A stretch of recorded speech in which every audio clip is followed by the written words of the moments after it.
Soy, pag nagloko yung babae mo, sisihin mo sarili mo. Tama, narinig mo sa akin, Soy. Sisihin mo sarili mo. Take accountable, no? Sa actions nila. Okay lang yun. Mas mabilis ka makaka-move on pag sinisi mo sarili mo. Dahil ganun tayong mga lalaki. Mas tinitake accountable natin, mas nagagawan natin ang paraan ng mga problema. Alright? Bakit ko nasabing sisihin mo sarili mo, no? In the first place kasi, sino bang pumili ng babaeng pangkalsada na yan? Di ba ikaw din? Di ba? O ngayon, kung hindi naman siya babaeng pangkalsada, nag-cheat siya, no? Nagulat ka kasi matinong babae ito pero nag-cheat. Kasi Soy, yung karakter mo ngayon o yung pagkatao mo ngayon, ka-cheat-cheat naman talaga.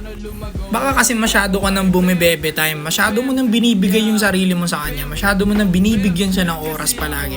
To the point na wala ka ng oras sa pag-i-improve sa sarili mo. Isang factor din yan kung bakit nag-cheat ng babae sa inyo.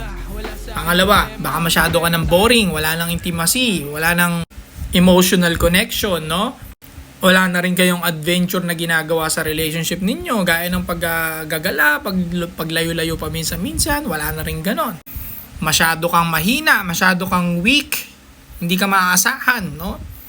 Nasira lang yung tornilyo sa cabinet, hindi mo na alam ayusin. Mga ganyang bagay, kinakachitan din ng babae yan. Mababaw man yung pakinggan, pero pag hindi ka maaasahan, mag-cheat talaga i-above sa'yo.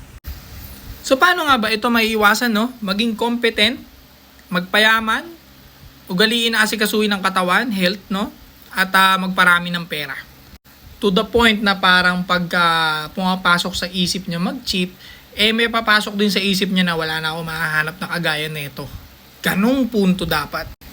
At to the point man, halimbawa na umabot na siya sa pag-cheat talaga, hindi ka man lang maapektuhan kasi nga ang dami mong option dahil isa kang nag-iisang lalaki na napakataas.